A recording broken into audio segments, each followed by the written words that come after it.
before we begin.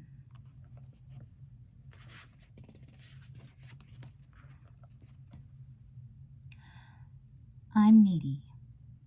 I mean, that's what people call me. It's just a nickname, like Barbie or Betty. My name is Anita, but no one has called me that in years. Jennifer always called me Needy for short, and so did everyone else. Being called needy really doesn't say much about my destiny or what happened, like you would think. I don't feel like I need anything except revenge. Yeah, more revenge would be sweet. However, for the time being, I'm just sitting here in my room, my cell, wrapping some orange yarn in and around 2 twigs, making a god's eye just like I did in elementary school. Clearly, my arts and crafts skills have come a long way in 17 years. But there's not much else to do in here. There's just a bed with 1 pillow and 1 itchy blanket, a dresser desk type thing with a couple of drawers, and a barred window. There's no point in looking out the window.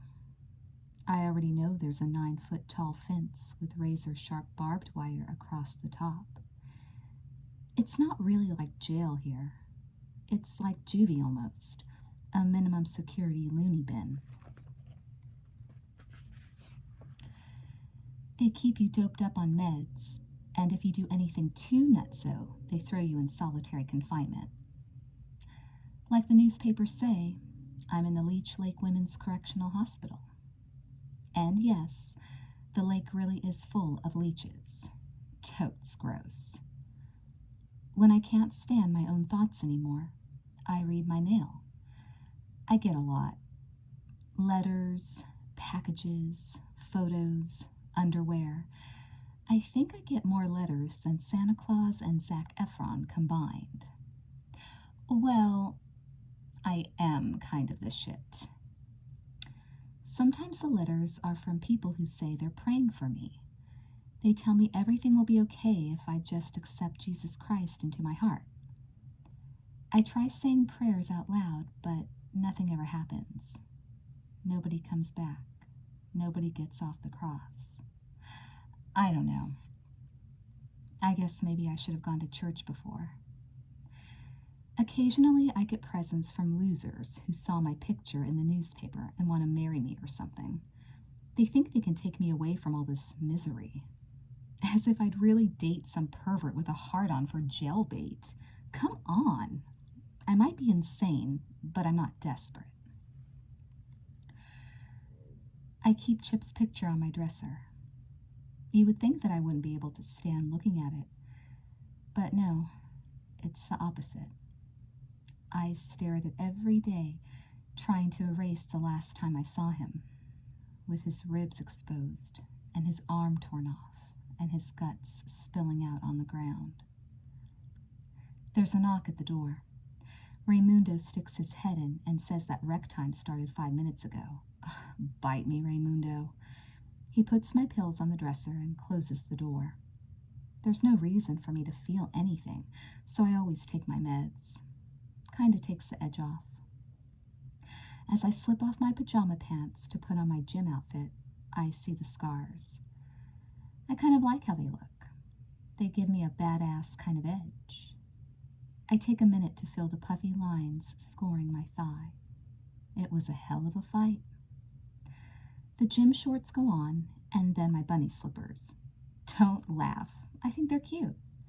Anyway, they spiff up the orange t-shirt and parachute pants that are all the rage here on the inside. They actually let us outside to run around and get our crazies out.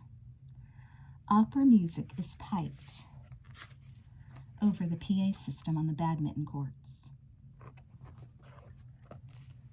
The weirdest chicks in here are the badminton players. In the middle of a match, one toothless wonder grins her gums at me before she whacks her teammate's leg with a badminton racket. On the other side of the net, another sorry woman clearly doesn't understand how to play the game. She's hitting her racket against the wall. The counselors all watch, smiling like idiots. Welcome to the Mental Olympics. They're big on recreation here at Leech Lake. Supposedly, it helps us patients vent our aggressions. We've traded hatchets for rackets. Those losers jumping rope in the corner traded Drano bombs for double dutch. Even the cutters get in on that action when they're conscious. One chick's bandages flap in the air every time she jumps the rope. Personally, I think they're trying to wear us out. If they keep us sluggish, there won't be an uprising. Those JV tactics won't work on me, though. I'm a kicker. It's written on my chart in red ink and then highlighted. Kicker. When I'm visiting with the doc, I've seen a few of the other things written on my chart. Under Anita Needy Lesnicki, it says, hallucinations and grandiose notions. I'm insane, apparently. The murder wasn't really my fault. That's what my mom said. Anyway, if I had grandiose notions, wouldn't I be trying to collect some fans in here? Become a cult leader? I could, you know. Just tell them a few of the things I've seen, the nasty gore fest I've lived through. They'd worship me in a heartbeat, but I just try to stay invisible. It doesn't always work. At lunch, everyone has her buddy that she sits with. Even Toothless has a friend. Me, I grab a metal tray and sit alone with my toaster pastry. As hard as I try to stay invisible, it never works. They never leave me alone. Today, it's the nutritionist. She comes right on over, as if she were waiting for me to eat my toastum alone. Just one, huh? She says.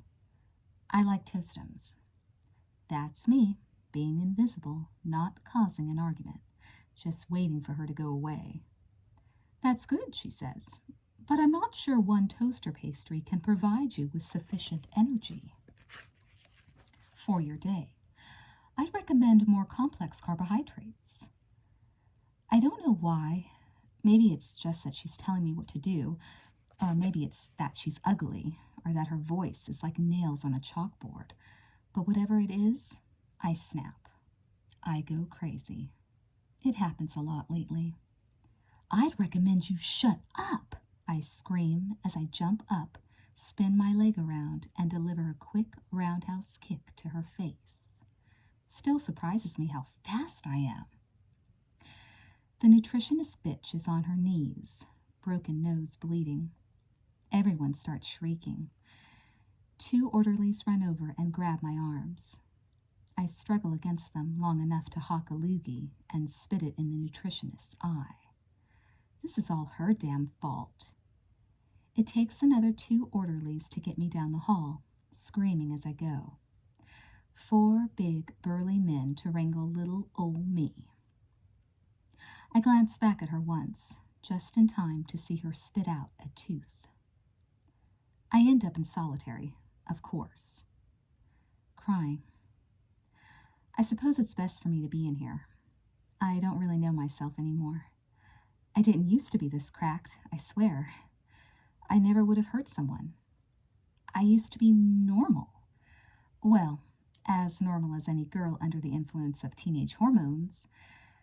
But after the killings began, I started to feel, I don't know, loose around the edges or something. I was coming undone like those jeans I made in home ec, shredded like moose shoe pork, dead inside. Yes, we still have home economics class in my school. This isn't my first time in solitary. Even solitary isn't as bad here as you would think. The concrete cell is actually a decent size. I can lie flat on my back and stretch out if I want to. High up near the ceiling is a small window, just big enough to crawl through if you could magically leap 15 feet into the air. When I'm stuck in here, I try to sleep, but it's worse than being awake. My dreams are no escape. I see weird shapes, grinning skulls, half-eaten faces, and constantly I hear that song in a never-ending loop. As soon as I close my eyes, that stupid top 40 hit starts playing, the drums tattooing a beat in my brain. Through the trees I will find you, heal the ruins left behind you. And the stars will remind you we'll meet again. That song really sucks. To kill time, I go over the events in my head, over and over and over. Does the story make sense? No. Did it really happen? Yes. Will anyone ever believe me? All signs point to no. I guess you want to hear the story. I guess I want to tell it, or I wouldn't have been rambling for this long already. It will keep me from dreaming. But first, let me be clear. A lot of people ask me if I'm sorry I did it. I'm only sorry I didn't do it sooner. Chapter 1. Kettle Corn.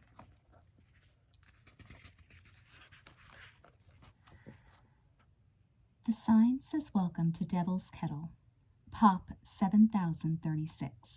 Come see what's cooking. Seriously, that's what it says. One high school, one pizza place, one stoplight, and lots of woods. Basically the backside of nowhere, Minnesota. This is where it all went down. I know Devil's Kettle sounds all black magic, but the place is just named after a waterfall. Technically, it's not even a normal waterfall. Instead of splashing down into a stream or creek, the water drops down into this hole and doesn't come out. There's no spring a mile away or anything like that. The water just disappears. The scientists can't explain it. They've dropped all kinds of things down there. Bouncy balls, red dye, radioactive slime, babies. Gotcha! Just kidding about the babies. Jeez, what kind of town do you think this is? Anyway, none of the crap they've thrown down there ever surfaces. Maybe it goes down into another dimension. Or maybe the hole is just, really deep. I suppose you want to hear about Jennifer. Everyone always does. Such a pretty girl, they say. Gone before her time. She was captain of the flag team. You know. But believe me, the bitch had it coming. Near the end, her body looked terrible, all wasted away in yellow. But several months ago, Jen was still the hottest thing this side of that deep hole thingy. Jennifer, me, my boyfriend Chip, we were all normal. We were our yearbook pictures. Nothing more, nothing less. Jennifer the flag team captain, Needy the brainiac, Chip the cute drummer. Some people try to tell me Chip Dove was an awful drummer, that he was just a loser band geek. I won't listen. To me, everything about him was music. Okay, fine. I knew he couldn't drum for shiz. He only knew Land of 1,000 Dances, one of those cheesy old songs that has a lot of na-nas in the lyrics. Luckily for him, though, playing in the band at a Kettle High pep rally wasn't too demanding a gig. He pwned that snare drum. The flag team would come out in their tight purple and mustard yellow uniforms, clicking their little white boots in better time than Chip's beat, then unfurl their flags for a few twirls. Out in front, ladies and gentlemen, was Jennifer Check. She was gorgeous. Flowing, shiny chestnut hair, big boobs, tiny waist, the works. Hard to believe she was in high school. She looked like she strutted out of a Playboy centerfold. We had pep rallies way too often, and I sometimes wondered if it was really just an excuse to see Jennifer in her pleated extra mini, twirling her flag. Back then we were tight, practically sisters. People found it hard to believe that a babe like Jennifer would associate with a dork like me. I wore the nerdy glasses, and my hair had never met a blow dryer. But we'd been the Wonder Twins since we were pre-verbal. sandbox love never dies. Or at least, that's what I used to think. It was February, a Thursday, and the whole school was at the pep rally. Jen waved to the crowd, and I waved right back. This girl Chastity from our biology class was next to me in the gym bleachers, and she rolled her eyes at me. "You're lesbi gay." "What?" I asked defensively. "She's my best friend." Chastity imitated my wave.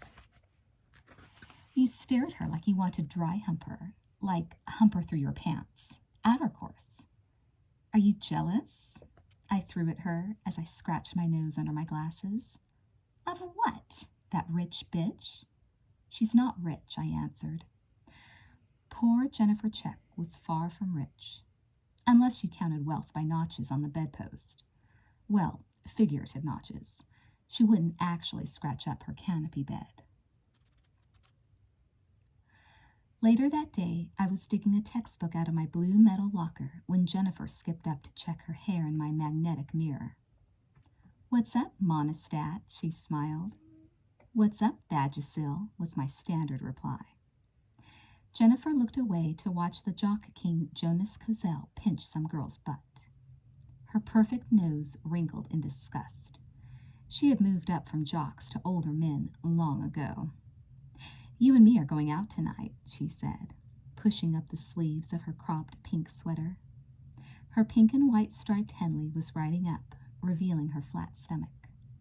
"Tonight? Where?" "Low Shoulder is playing at Melody Lane. It's all ages for once, which means we won't have to sneak in through the snatch hatch." Despite Chip being a musician, I didn't follow bands. "What's Low Shoulder?" I asked. "This indie rock band from the city. I saw their MySpace, and the singer is extra salty. And there will be lots of other salty morsels there for you. Come on, Needy, it's the weekend." "It's Thursday," I corrected her, slamming the locker door shut. "Thursday counts as the weekend in college, and we're going to be in college 18 months from now." She smiled. Neither one of us could wait to ditch this town. Together. We planned to be BFFs from now to eternity. I pumped a fist in the air. "University of Northern Minnesota, Duluth, woo!" "So?" she pretended to ask. Usually there wasn't any discussion. She led, I followed.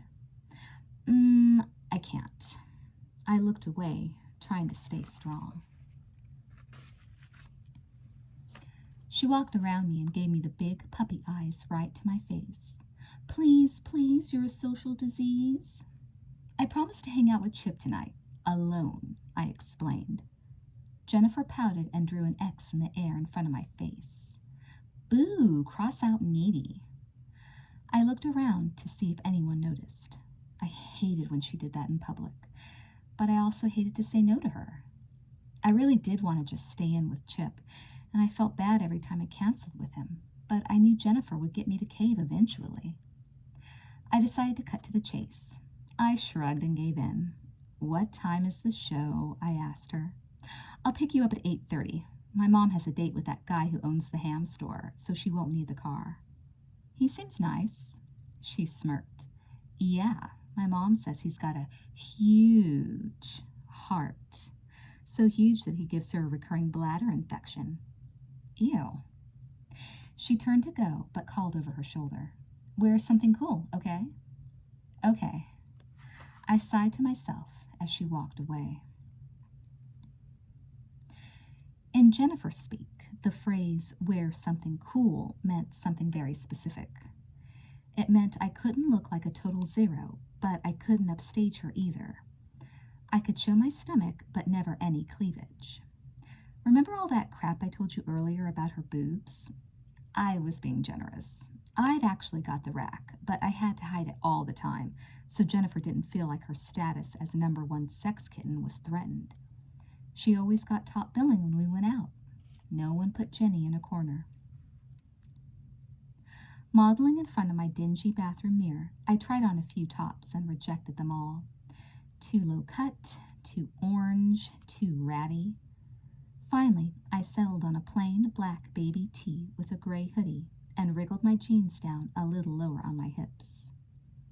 Chip was waiting sprawled out on my bed. It was nice having him there while I got ready. It was nice to have someone pay attention to me instead of to Jennifer in general. Chip and I had started dating about a year earlier. He asked me out after a pep rally. I was so stunned that I just stood there staring at him.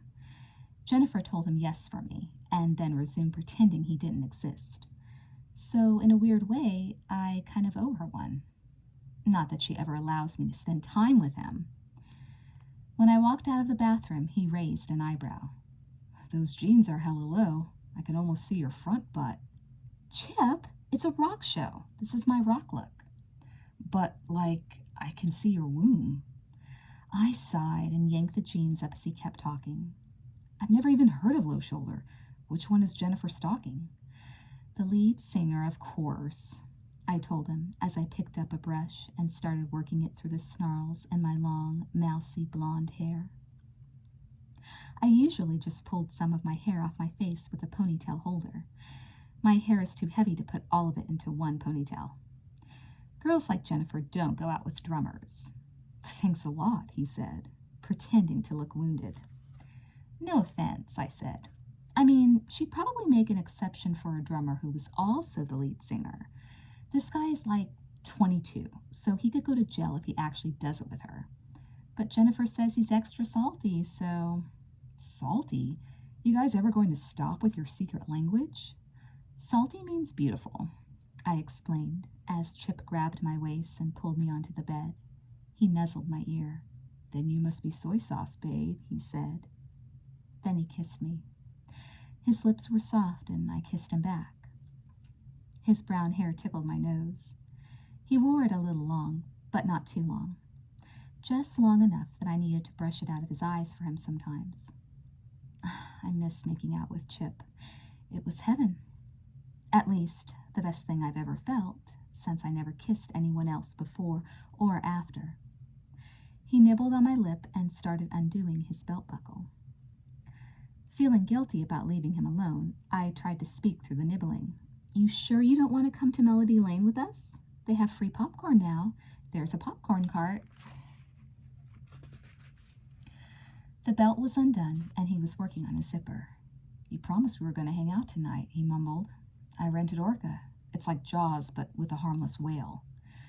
We stay in and hang all the time. We're extremely well hung." "Wait."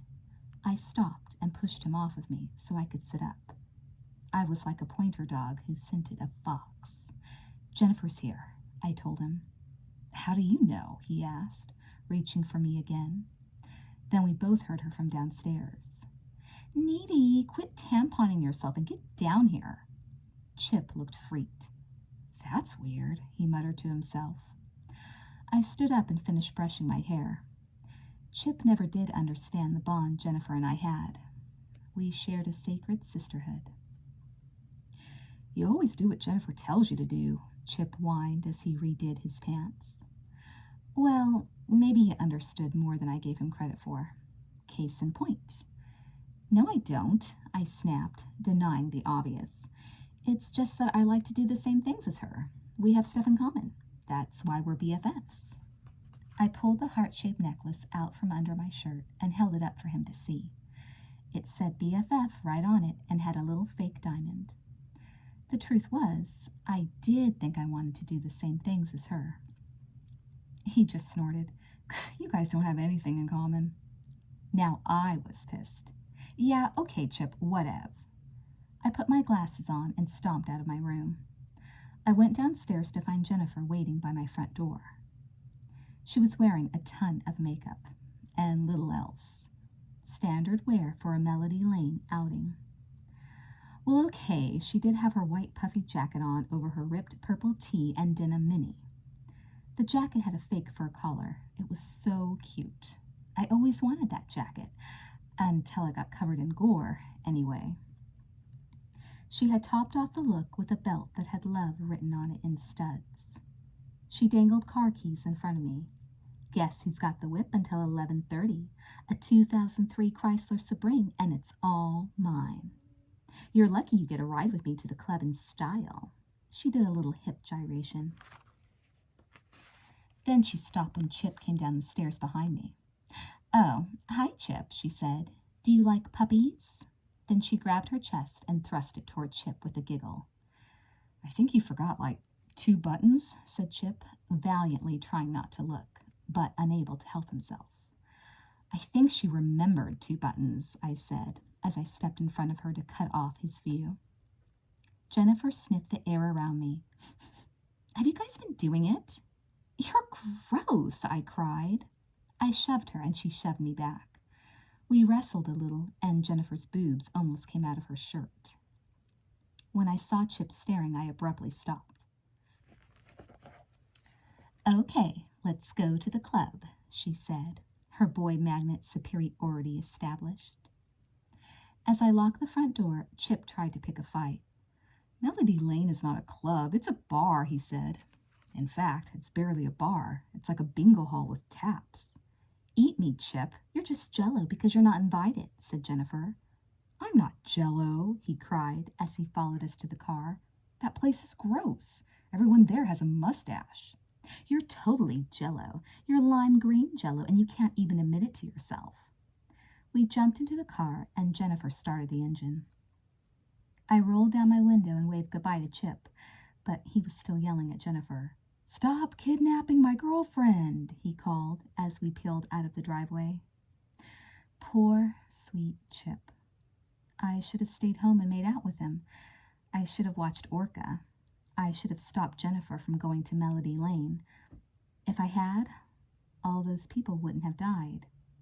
Well, 4 people, anyway.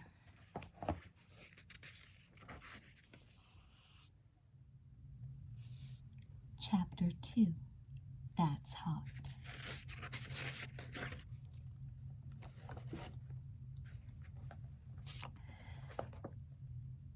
Chip was right.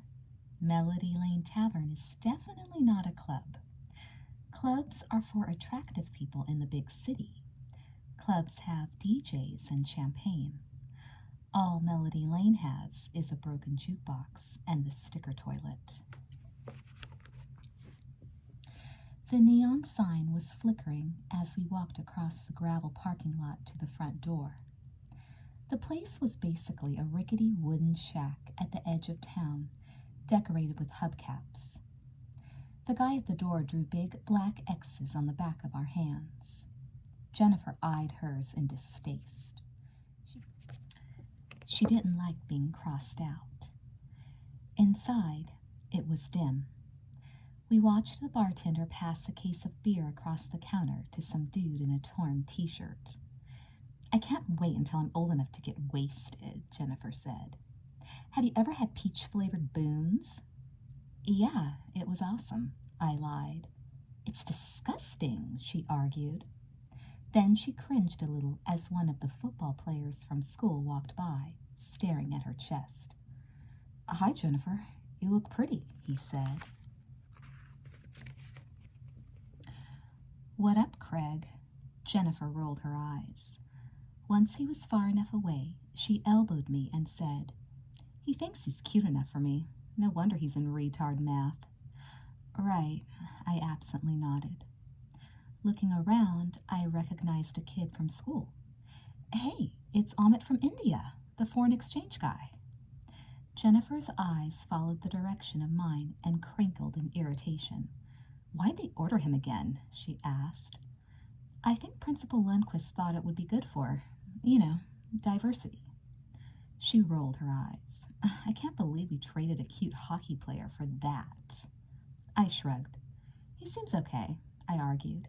"He's got that cool elephant statue in his locker." I had been planning to look that up. I was pretty sure it was a religious thing. How cool is it to go to church and worship elephants? I was excited how multicultural Amit made everything seem, just by the fact that he existed. We walked further into the room, working our way toward the stage. Well, platform is a better name, I guess. The performance space was only raised up about 8 inches higher than the rest of the joint. The place was full, but mostly with regulars. The band hadn't brought out much of a crowd, other than us and Amit. Jennifer pulled a pack of cigarettes out of her jeans. Then she slowly pulled one out of the pack and held it up between two fingers as if waiting for a light. I didn't worry too much about her lungs or my own second-hand risks. She did this all the time to attract men, and rarely got as far as lighting one before she was making out with some guy. Sure enough, Roman Duda, in his camouflage cap, sauntered right up and planted himself a little too close to Jen. The guy was like 25 years old. It was gross. He swigged his bottle of beer and then snatched the pack out of her hands. "Jennifer, you're 17, he admonished her. "Right now your lungs are like two perfect pink lamb chops. Don't pollute them with this crap." She responded by placing the cigarette she was holding between her lips, pursing them at him. He grabbed that one, too. "You know, I could arrest you for possessing those." "Arrest me? As if. You're not even out of the academy yet, Roman." "Oh, yeah. Did I mention that this sterling example of humanity was in the police academy?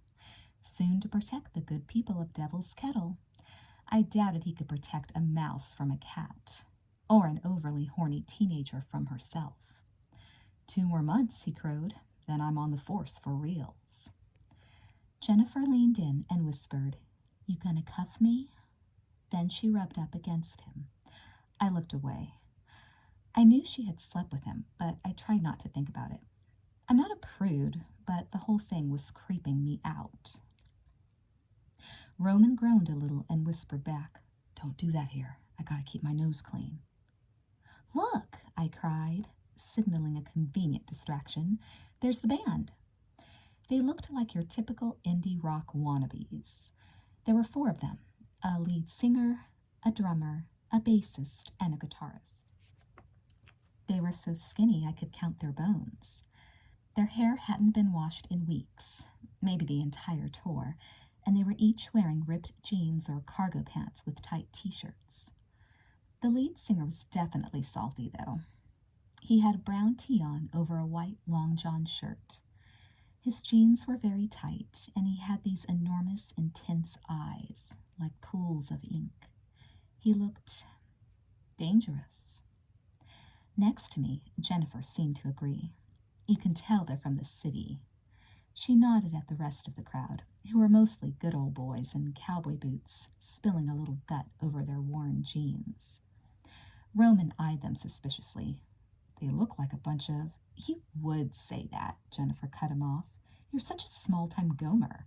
I wish we had more guys like that in Devil's Kettle, all stylish and stuff." I was still staring at them. "They look so cool," I murmured as I straightened my glasses.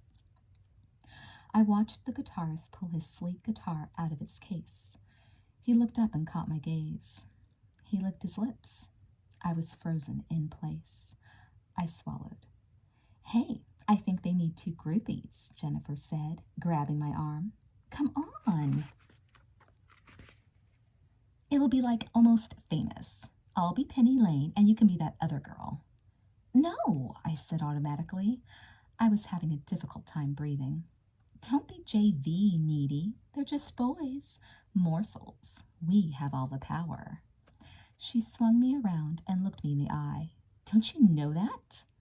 Then she put her hands on my chest. "These things are like smart bombs. Point them in the right direction and it gets real." I was very aware that several men standing nearby were eyeballing her hands on my boobs, as if we might start making out at any moment and they didn't want to miss the show. I shrugged her off of me, but I knew she was right. I'd seen her get her way too many times flaunting her assets. But I didn't know how to do that. She was the sex pot. I was just needy. Yet, when she walked up to the edge of the stage platform, I followed her. The lead singer met us up there and looked down at Jennifer expectantly. This was not a new routine for him. "Hi, we just really want to meet you or something. I'm Jennifer Check, and this is my friend." Jennifer batted her eyes. She said everything as if it were a question. He didn't smile at her so much as show off his teeth. I'm Nikolai, and this is my band. He shook her hand. His fingers had lots of heavy silver rings on them, and he had a black moon tattooed on his pale neck. Jennifer was definitely hot for this guy. I thought his name was cool. Nikolai sounded like a hot vampire hunter name from a late-night movie on Stars. Yeah, low shoulder, right? I've heard you guys are super good at playing your instruments.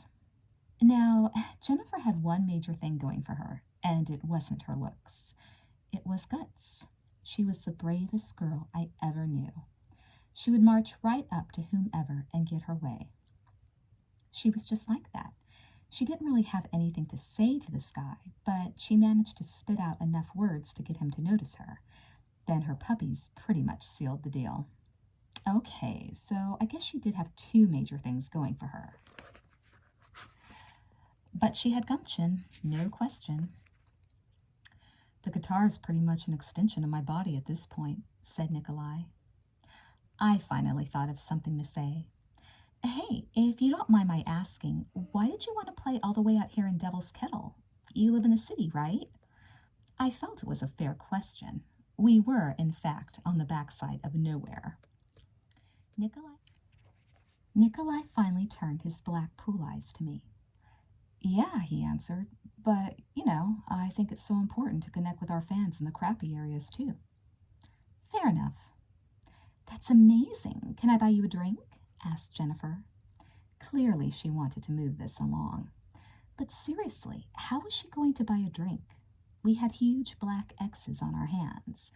This was the backwoods, but they still didn't serve booze to high schoolers.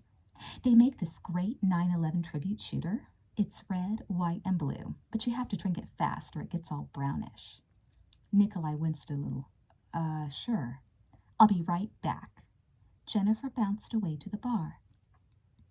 I sort of moved into the corner so I could keep an eye on her.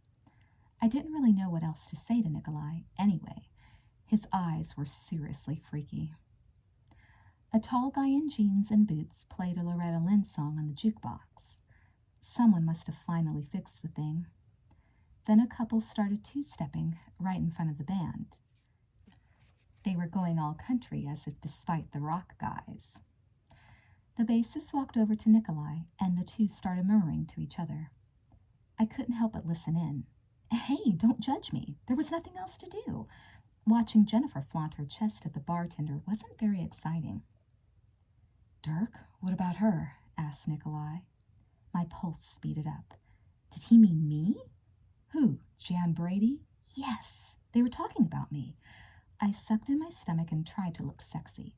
No, the one who's getting my drink. She's it, man. Oh, of course. They were talking about Jennifer. What else was new? I don't know, Dirk said. Aha, maybe he liked me better. You're sure that she's... Look, I grew up in a dump like this. There's always that girl, hottest girl in school, the state fair butter princess or something like that. She thinks she's going to be an actress or a singer someday, but she doesn't realize that the rules change once you move out of the backwoods. Suddenly, you're not so special anymore. I was totally confused at this point. He had seen her, right? Jennifer was no butter princess. You told us you were from Brooklyn, protested Dirk. My point is, continued Nikolai, she's definitely a virgin. My mouth dropped open. I've dated chicks like her. They're all stuck-up princesses who love to show it off but never give it up, and then they dump you. Dude, Jennifer was not a stuck-up princess, and she certainly was not a virgin. I don't know, Dirk said again. My boy knew what was up. I was totally rooting for him. Dirk, we did not drive all the way out here for nothing. Fine, okay. I'm not just your bassist. I am a person with feelings who happens to play the bass, and I would like some respect. He rambled on, but I stopped listening. I was furious. How dare they talk about my best friend like that? I sucked in my stomach again and stepped back over to the stage thingy. Excuse me, I said as I tentatively tapped Nikolai. What? He snapped. That's my best friend you're talking about. And you're right. She is a virgin. beat sleeping with creeps like you." Then I turned and flipped my hair back at him. I felt like a whirlwind of righteousness storming off. "So, yeah, I lied about the virgin thing. Like I was going to say my BFF was a slut." I marched right up to the bar. Jennifer had indeed managed to secure some drinks. They were in these test tubes and really were red, white, and blue. "Tower 1 isn't full enough," she complained, "and I had to fight with Roman to get them." She looked at my angry face. "What? Are you scared of the rock stars?" "Those guys are rank, Jen. Just forget about it." "I think the singer wants me," she said, looking over my shoulder at him. "Only because he thinks you're a virgin. I heard them talking." "What? Hardly." She straightened her shoulders. "Well, if Nikolai wants innocent, I can do innocent. I'll be Little Miss Sunshine," she said with determination. "He's way too old for you." Jennifer gave me the hairy eyeball. "You didn't stand between her and a man. Ever." Suddenly the speakers crackled to life, and the feedback squealed in our ears. I winced as Nikolai took the mic and smiled out at the crowd. "Good evening, Devil's Lake." The guitarist struck an ear-splitting chord. "Devil's Kettle," someone corrected. I looked around, thinking it might have been Amit, but he was lost in the crowd. "Sorry. Anyway, we're Low Shoulder and we just want to make you happy." Their band logo, hanging behind them, was the back end of a car sort of tilted to the right. I didn't get it. I didn't get the band name either. It was too indie for me. I was starting to think these guys just looked like bad news. Nikolai, in particular, had an evil glint in his eye. At the time, I just thought he was a lech. Then the guitarist struck another ear-splitting chord, and the band played the most amazing, the most haunting, the most rocking song ever. It's now a part of the national zeitgeist, but at the time, it was a revelation. "Through the trees I will find you." The first time I heard the melody, it was magic. Watching Nikolai sing the words was intense. He had one foot up on an amp and he was screaming into the mic. The guitarist looked like he was in pain. He was concentrating so hard. Jennifer was totally hypnotized. She was clutching my arm and staring at Nikolai. Well, we all were. The whole damn bar was enthralled. Low Shoulder was working some mad voodoo on the entire crowd. I unzipped my hoodie. I was starting to get really warm with so many people packed in there. Something flickered in a reflection on my glasses. People were actually putting their arms up and waving them in the air. It was craziness. Jennifer and I were swaying to the music, along with everyone else. I closed my eyes for a moment and let Nikolai's voice fill my head. I finally opened my eyes and gazed around the room. There was an odd movement on my left, against the wall. A dancing light. I thought maybe the crowd had brought out the lighters and people were waving them around in tribute, but I suddenly realized that flames were dancing up the walls. Real faint flames. Big flames. Fire. I stood still and watched like it was a movie. The fire traveled up the wall and curled up the posters tacked to the wood. The flags hanging from the ceiling each ignited like a match. The entire wall lit up. It happened so fast. The whole place was kindling. People started to scramble back away from the wall, and one woman screamed. The moron bartender shoved through the crowd and sloshed a pitcher of beer on the wall, which only made things worse. Don't they teach people in school anymore about the difference between flammable and inflammable? Wait, those mean the same thing.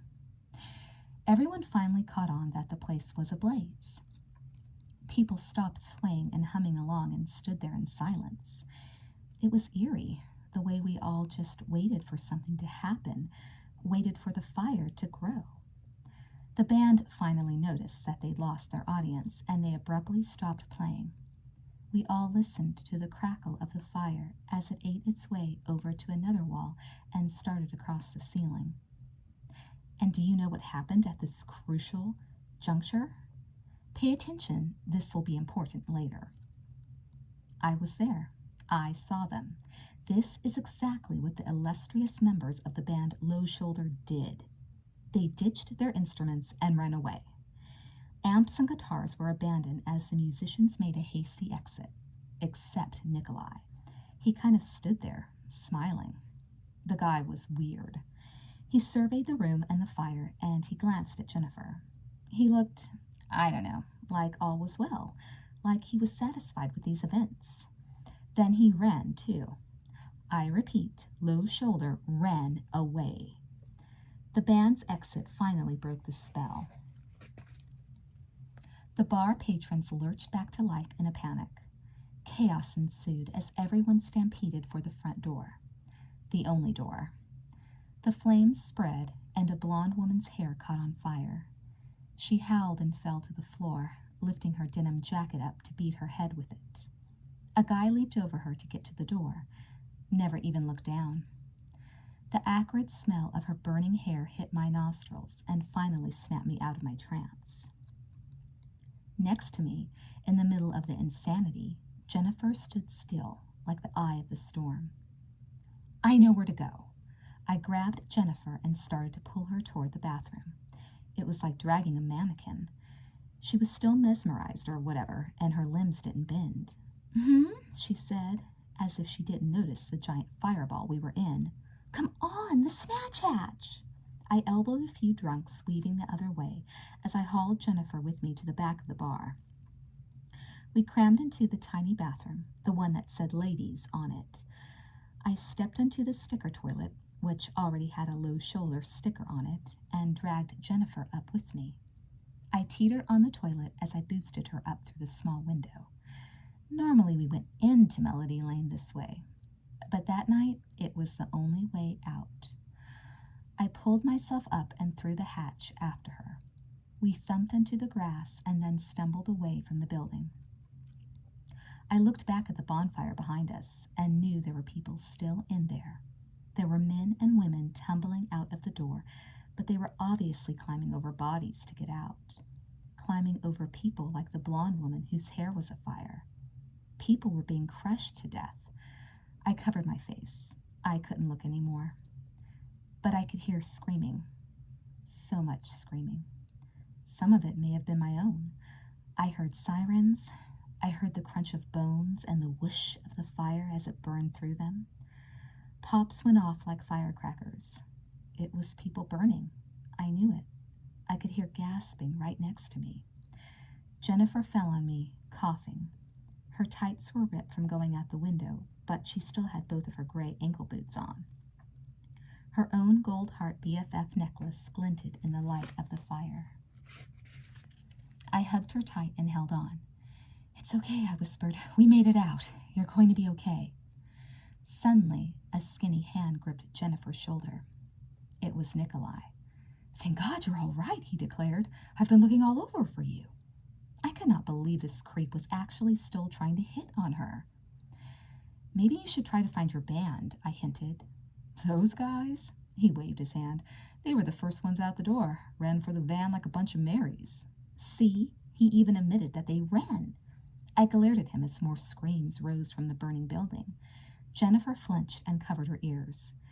It's really dangerous out here, guys, said Nikolai. Like, duh. You know what? You should go in my van, where it's safe.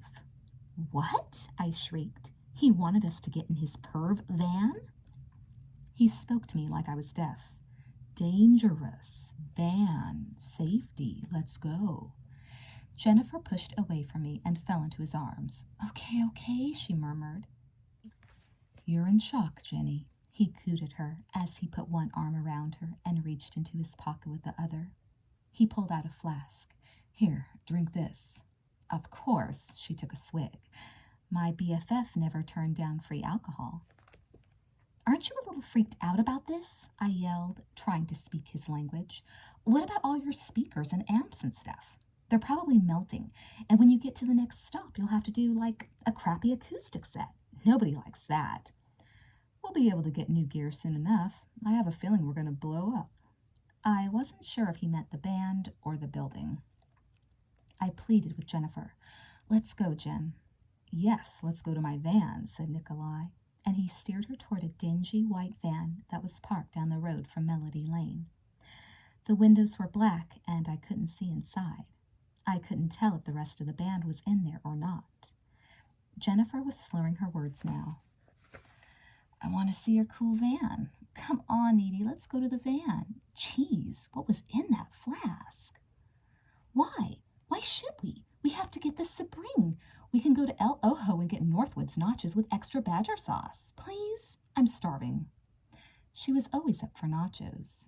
Please, Jen? Please? Needy, stop it. Just shut up.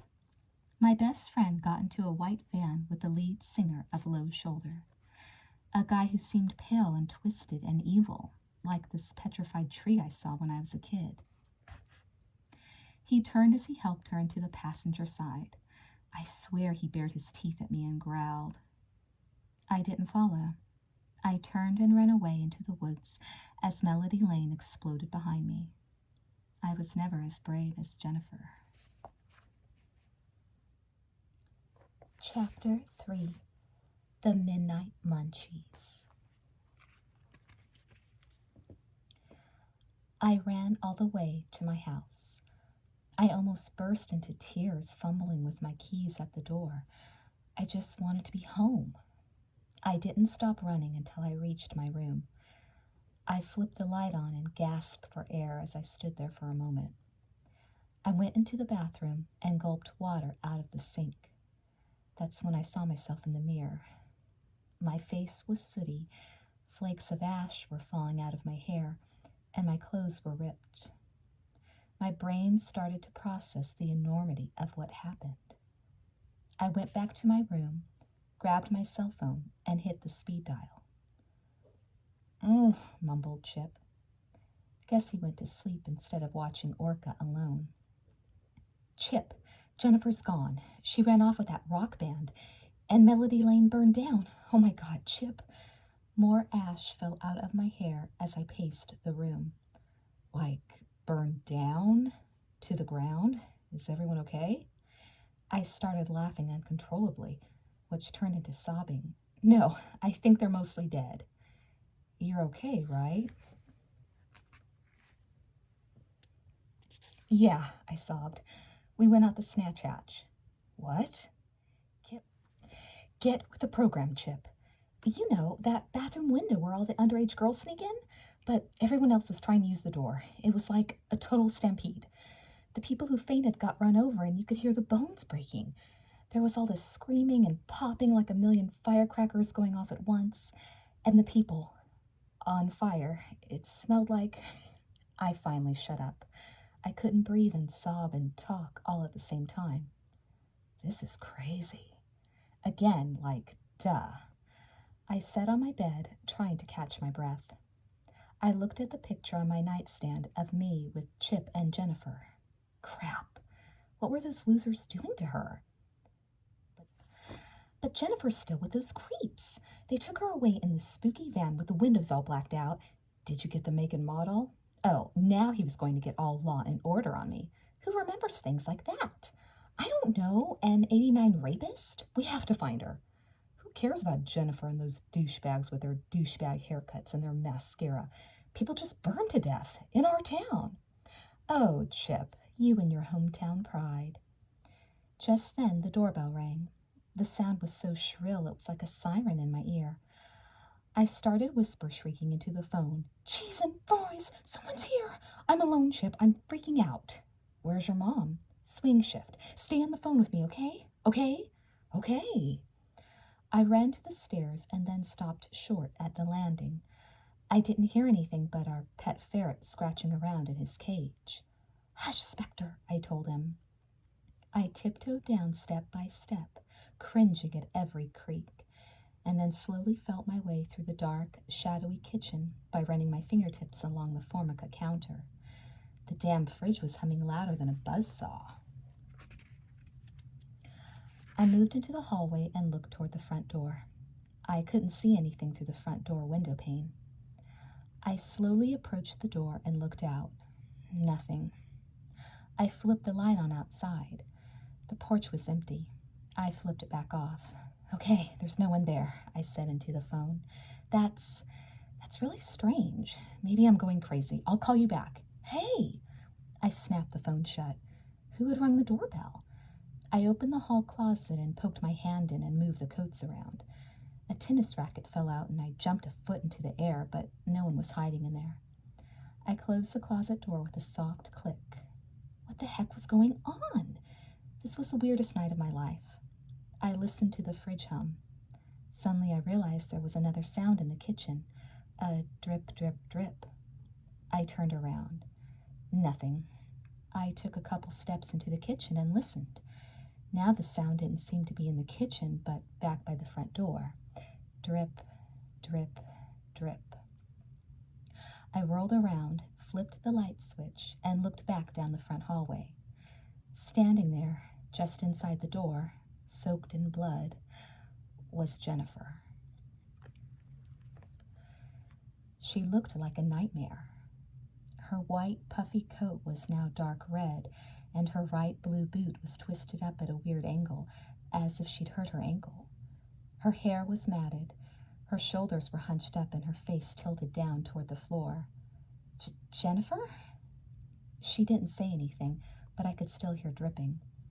I realized it was blood, dripping from her, falling out of her sleeve and pooling on the linoleum floor. She raised her face a little. It gave me a chill to see that she was smirking. What happened? I whispered. Still nothing.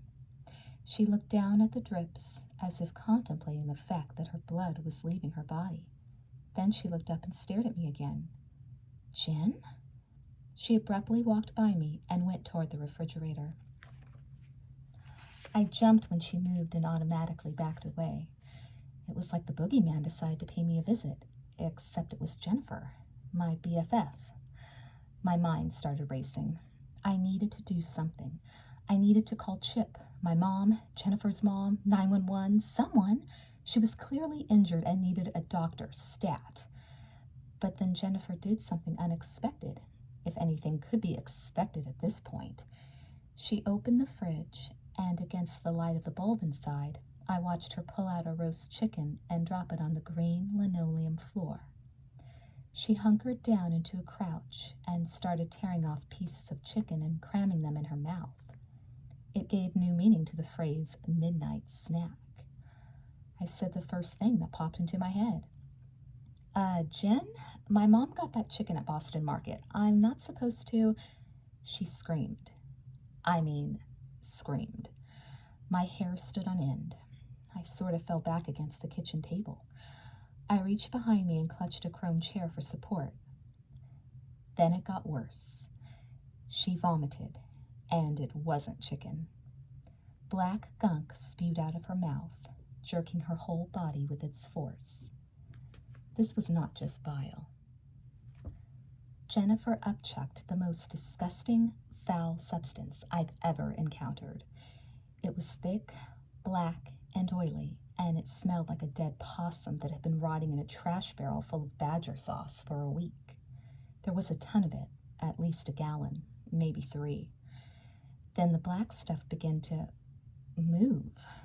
I don't know. I guess it was dark in there, but I would swear to God that slime moved. It popped out little spines everywhere, and it oozed across the floor and up the walls. To be all SAT, it undulated. It was alive. I started to feel faint, and I started to see starbursts before my eyes, but I went into action. I grabbed Jennifer and tried to put my hand over her mouth. I wasn't about to let her barf up any more black ooze all over my mom's retro kitchen. It had taken Mom weeks to find just the right shade of green paint to make the cabinets match the original linoleum. I slid a little on the slime as I grabbed her. Then Jennifer fell to her knees, dragging me down too, and she convulsed with laughter. I tried to pull myself off, but Jen suddenly turned and pushed me against the wall, pinning me there. She was so strong, I couldn't budge. My hands slid down her arms, and my fingers circled her wrists. I started to panic, thinking she was going to throw up more crap-tastic stuff right into my mouth. I screwed my eyes tight shut and pursed my mouth, trying to figure out how to cover my nose, too. It took me several seconds to realize something weird. Holding her wrists, I could feel that Jennifer's pulse was like in super slow motion.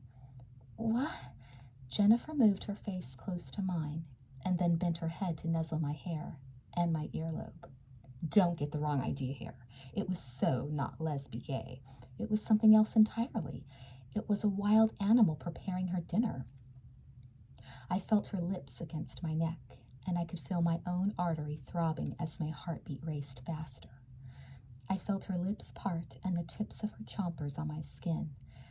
But then her bottom teeth got snagged on the metal chain around my neck, the Gold Heart BFF necklace. She hesitated, holding me in that weird embrace. She was so still that I wasn't even sure she was breathing.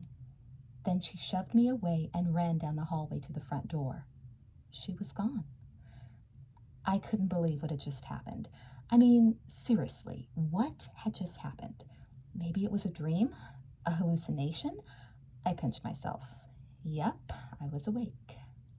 I turned back to the kitchen and saw the huge slick of black ooze on the floor. It was really there, and someone really had to clean up that crap before my mom got home. Chapter 4, The Twilight Zone. I scrubbed and mopped and barfed all night. The smell was too much. We didn't have any of those face masks that everyone started buying in case of a terrorist attack. My mom always figured that by the time you dug a mask out of the closet and put it on, you would have breathed in whatever it was and died anyway. I tried a dry mop, but it was no match for the ooze. I gave up and moved on to rags.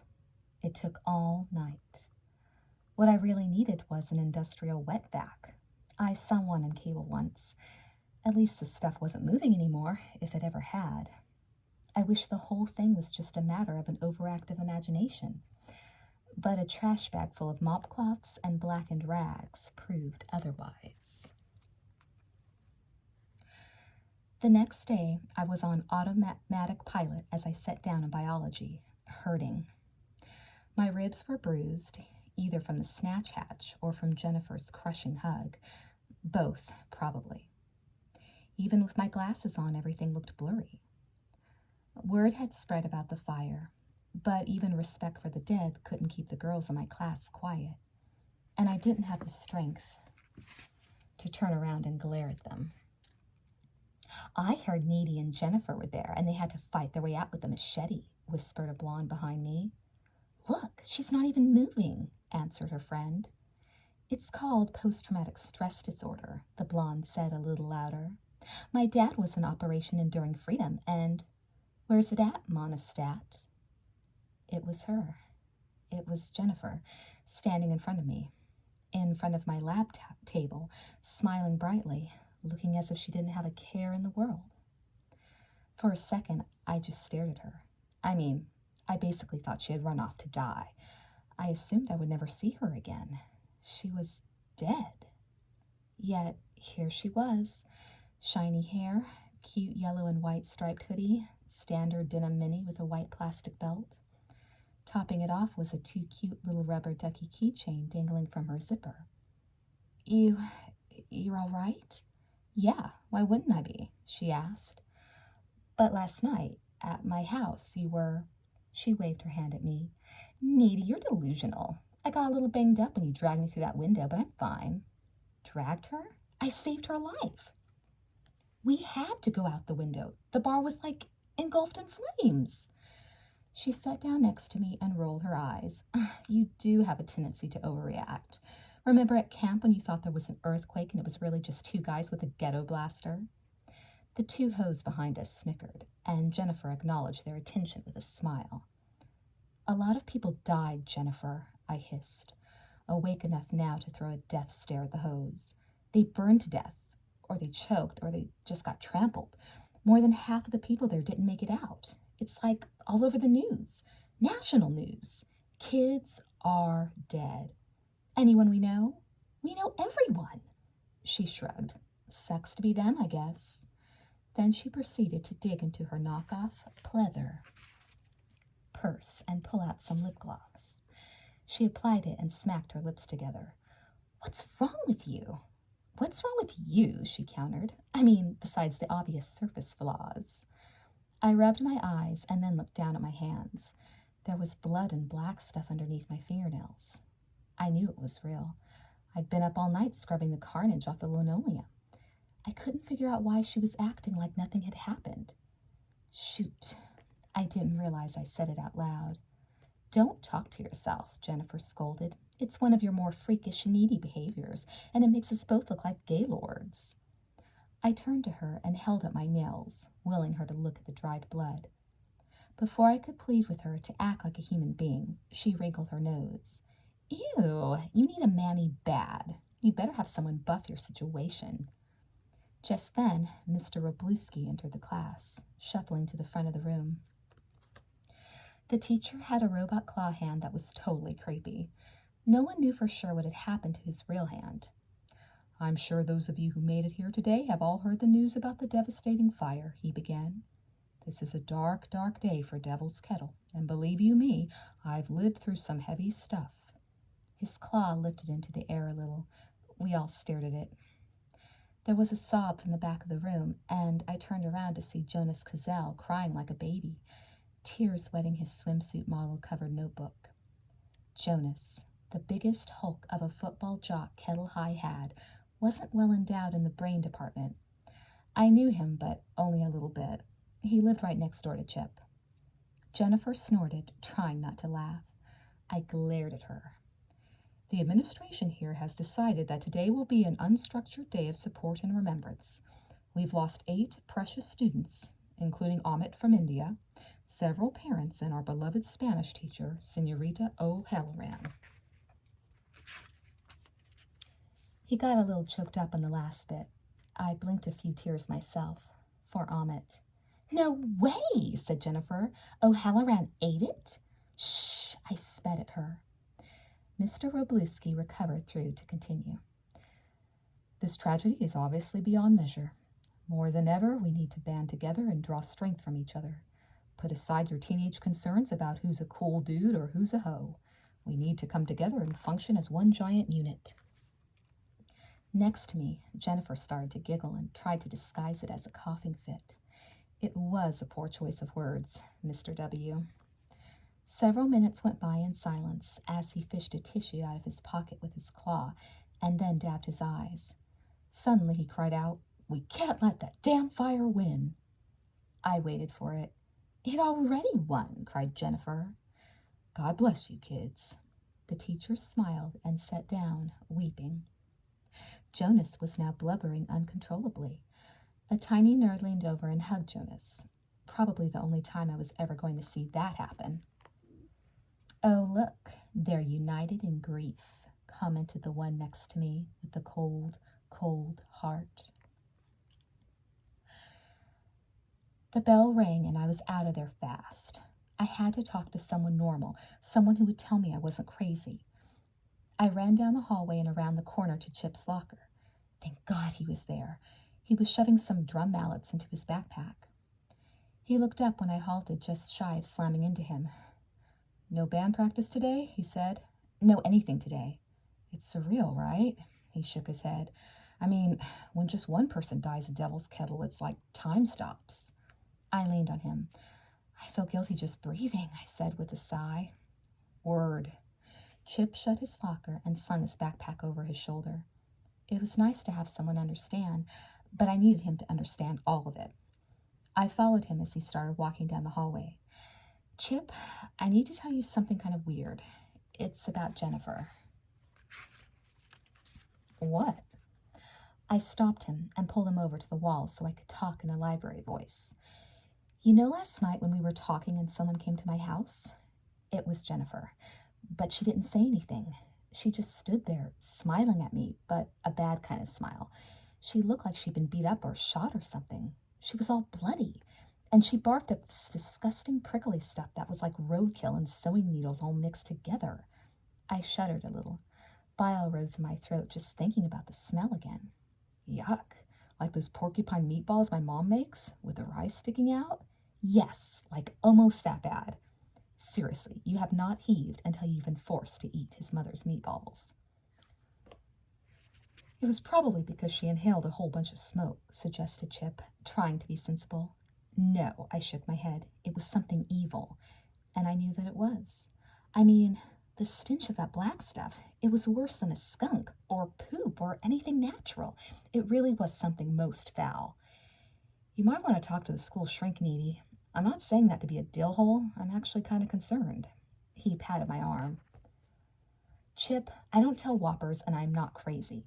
I didn't say you were crazy. It's just that everyone's a little messed up about this. It's okay to feel discombobulated. I looked up in frustration and saw Colin Gray walking toward me. Colin was a sweet kid, but he was into the whole goth thing. Black eyeliner and nail polish, lots of studded bracelet thingies. He even had a piercing through his lower lip, but I always suspected it was a fake. I mean, this was Devil's Kettle. His mom would kill him. Hi, Needy, he said. Oh, hi, Colin. I felt Chip edge closer possessively. Colin leaned in and whispered dramatically, I heard you were there last night in the fiery trenches. Right. The goth wanted to hear about the death and stuff. Well, I wasn't going to play that game. Yeah. He waited for more, but I just looked at him. Well, I'm glad you didn't die. Seriously. Aw, that was sweet. He totally meant it. Thanks. As he walked away, Chip looked after him suspiciously. And how are you friends with Colin Gray? He asked. I thought Colin Gray only talked to the dead girls. I couldn't help glancing at the girls across the hall, decked out in black, studs, leather, the whole works. The goths formed their own little club or something, but the girls got pissed about something one day and went all feminist, declaring themselves their own entity called the Dead Girls. They had done some poetry readings in the cafeteria. One even accompanied herself on the accordion. I think her name was Trish. I just am, I said. We have creative nonfiction together. He's a really good writer. You know, he's so dark and emotional and all. Oh, I can relate. I'm also that, even if I'm not all obvious about it like a poser. I smiled at Chip and touched his hair, tucking it behind his ear. It was so cute that he was jealous. Walk me home? I asked. You know it, babe. He put his arm around me, and we headed outside. It was unseasonably warm for February in Devil's Kettle, but global warming, right? The snow had already melted, exposing the leaves no one raked last fall. As we walked through town, crunchy, mildewed leaves underfoot, Chip tried to help me feel better. The night's got to be like a total blur for you. That's the thing. It's not a blur at all. Not even a smear. I remember everything in like high-def detail. The band, the fire, everything. Especially what happened after. After is the part I don't really get. Please, I need someone to believe me. Jennifer was destroyed. She was dying in my hallway, Chip. I saw. I used my CPR training to check her pulse, and I felt her dying on the inside, I mean. I've known her so long that it's like sometimes I can feel what she feels. We're like E.T. and Elliot. I believe you, he said, as he squeezed my hand. It was what I needed to hear. Thanks, Chipper. Geez, he said, looking down, your hand is hot. I looked at my own hand. I did feel tired and maybe a little hot. Staying up all night hadn't done me any favors. I feel like maybe I'm coming down with something. Everything's going to be okay, said Chip. He pulled me into a big hug, and I squeezed back really hard. It was nice to hear someone say that, even if it was a complete and total lie.